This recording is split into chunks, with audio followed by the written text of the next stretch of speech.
Sorot lampu Stadion Gelora Delta Sidoarjo sudah menunggu. Bukan sekadar pertandingan, melainkan awal dari sebuah perjalanan panjang menuju panggung Asia. Timnas Indonesia U23 akan memulai perjuangan mereka di kualifikasi Piala Asia U23 ke 2026.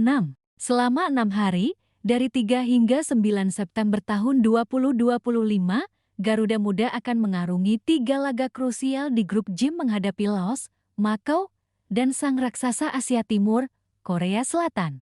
Di bawah arahan Gerald van den Burg, pelatih asal Belanda yang pernah menorehkan tinta emas di sepak bola Eropa, skuad muda Indonesia menatap kualifikasi ini dengan penuh semangat. Skuad mayoritas masih dihuni wajah-wajah yang tampil di Piala AFF U23 beberapa waktu lalu. Namun kini ada tambahan amunisi yang membuat publik semakin optimis.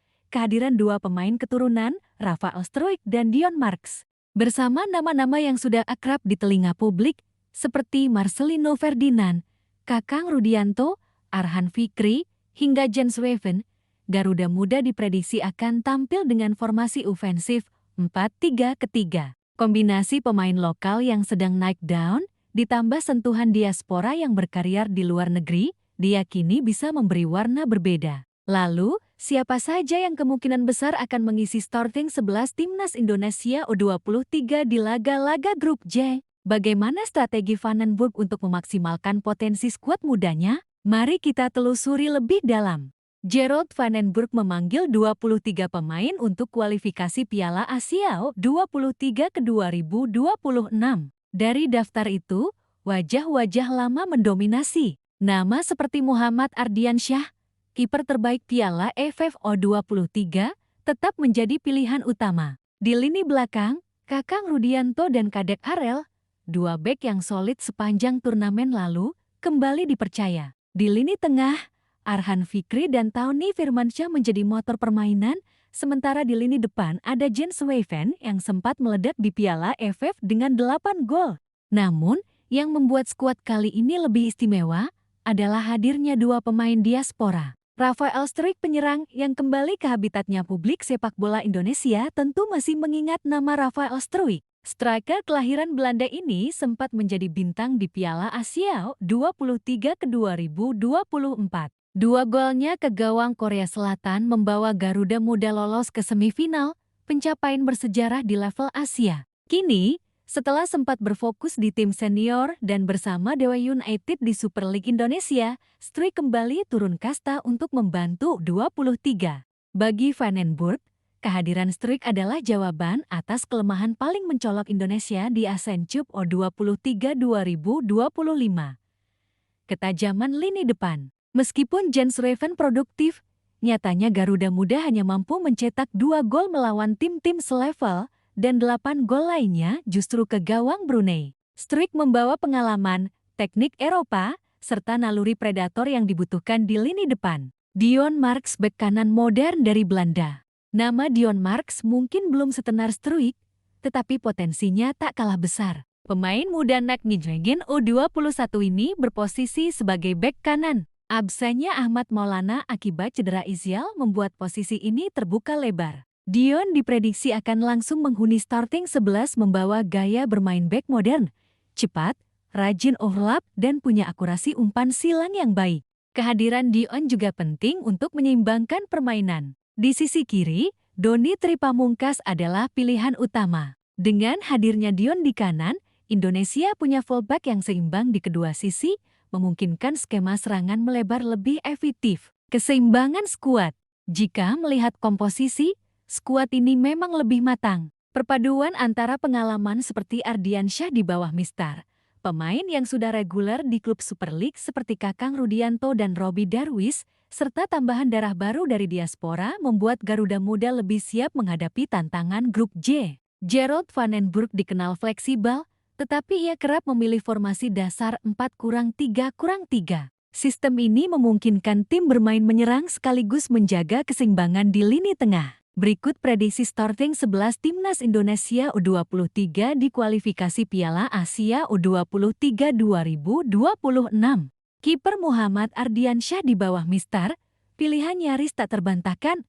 Muhammad Ardiansyah, Kiper PSM Makassar ini bukan hanya tampil konsisten di klub, tetapi juga dinobatkan sebagai penjaga gawang terbaik Piala AFF 23. Refleks cepat, keberanian keluar dari sarang, serta kemampuannya membaca arah bola membuatnya unggul. Ia diperkirakan akan tampil starter di semua laga. Lini belakang Dion Marks, Kakang Rudianto, Kadek Arel, Doni Tri Pamungkas. Kuartet ini bisa menjadi kombinasi ideal. Dion Marks di kanan membawa energi baru. Kakang Rudianto, bek tangguh Persib, akan dipasangkan dengan Kadek Arel di jantung pertahanan. Keduanya sudah padu sejak AFF 23. Di sisi kiri, Doni Tri Pamungkas menawarkan kecepatan dan kemampuan crossing yang akurat. Kelebihan lini belakang ini adalah keseimbangan. Dua bek tengah yang kokoh ditopang fullback yang agresif naik turun. Vandenburg bisa menginstruksikan Dion dan Doni untuk overlap, sementara Kakang dan Kadek menjaga area sentral. Lini tengah Arhan Fikri, Tauni Firmansyah, Robi Darwis trio ini sudah terbukti. Arhan Fikri adalah playmaker kreatif, Tauni Firmansyah motor penggerak dengan determinasi tinggi, dan Robi Darwis berperan sebagai jangkar yang menjaga keseimbangan. Kombinasi mereka memberi variasi, ada kreator, ada eksekutor, ada pelindung. Vandenburg kemungkinan akan mengandalkan ketiganya untuk mengontrol ritme permainan, terutama saat menghadapi Korea Selatan. Lini depan Rafael Struijk, Jens Weven, Rahmat Arjuna. Di depan, inilah trio yang ditunggu publik. Rafael Struijk sebagai ujung tombak, Jens Weven di sisi sayap kanan, meski aslinya striker, ia fleksibel dimainkan melebar, dan Rahmat Arjuna di sisi kiri. Struijk diharapkan jadi finisher utama, Weven memberi variasi pergerakan dan ketajaman, sementara Arjuna bisa menekan lawan dengan kecepatan dan dribblenya. Kombinasi ini memberi Indonesia opsi serangan yang lebih variatif. Tak hanya mengandalkan Weven, kini ada Struijk yang bisa menjadi target man sekaligus pembuka ruang. Strategi Vandenburg. Vandenburg kemungkinan besar akan mengusung pendekatan menyerang melawan Laos dan Makau. Target minimal 6 poin dari 2 laga pertama adalah harga mati. Formasi 4-3-3 ofensif dengan pressing tinggi bisa digunakan untuk mendominasi sejak awal. Namun, menghadapi Korea Selatan pada 9 September, strategi bisa berubah. Vandenburg mungkin lebih berhati-hati, bermain kompak dengan blok menengah, lalu memanfaatkan kecepatan sayap untuk serangan balik. Kehadiran Struijk akan sangat krusial dalam laga ini, karena pengalamannya di level internasional memberi rasa percaya diri tambahan. Jadwal Timnas Indonesia U23 di kualifikasi Piala Asia U23 2026 Rabu, 3 September tahun 2025. Indonesia vs Laos, 19,3 WIB Live SCTV dan Indosiar Sabtu, 6 September tahun 2025. Indonesia vs Makau, 19,3 WIB Live SCTV dan Indosiar. Selasa, 9 September tahun 2025.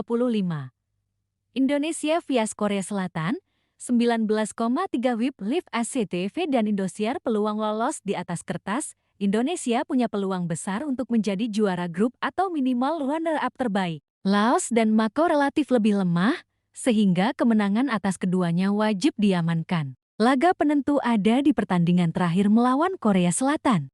Menariknya, Korea Selatan kali ini membawa skuad yang relatif lebih muda dan minim pemain Eropa. Hanya ada Kim Jisoo dari Brentford yang dipinjamkan ke Kaiserslautern. Kondisi ini memberi harapan bahwa Indonesia bisa mencuri poin. Bahkan hasil imbang bisa cukup, asalkan 2 laga sebelumnya dimenangkan dengan skor meyakinkan. Cekwaktet prediksi starting 11 ini bukan sekadar susunan nama di atas kertas. Ia adalah cerminan bagaimana Garuda Muda tengah menapaki jalannya menuju panggung Asia. Dari Ardiansyah di bawah Mistar, dinding pertahanan Kakang Arel, kreativitas Arhan Tauni Robi, hingga kombinasi Mod Struijk Reven Arjuna, semuanya menyatu dalam satu tujuan, membawa Indonesia lolos ke Piala Asia 23 ke 2026. Laga di Sidoarjo akan jadi awal cerita. Ribuan supporter siap memenuhi Gelora Delta, menyanyikan Indonesia Raya, dan mendorong para pemain muda untuk terbang lebih tinggi. Di balik strategi dan statistik, ada semangat yang tak pernah padam. Mimpi besar sebuah bangsa untuk melihat Garuda Muda berdiri sejajar dengan kekuatan Asia. Kualifikasi ini hanyalah langkah pertama. Namun setiap langkah berarti, dan setiap pemain, entah ia bernama Struijk, Raven, atau bahkan Dion Marks yang baru bergabung, adalah bagian dari mimpi kolektif itu. Garuda Muda siap. Kini tinggal kita semua, bangsa Indonesia, memberi dukungan penuh. Sebab sepak bola, lebih dari sekadar 90 menit di lapangan, adalah cermin persatuan dan harapan.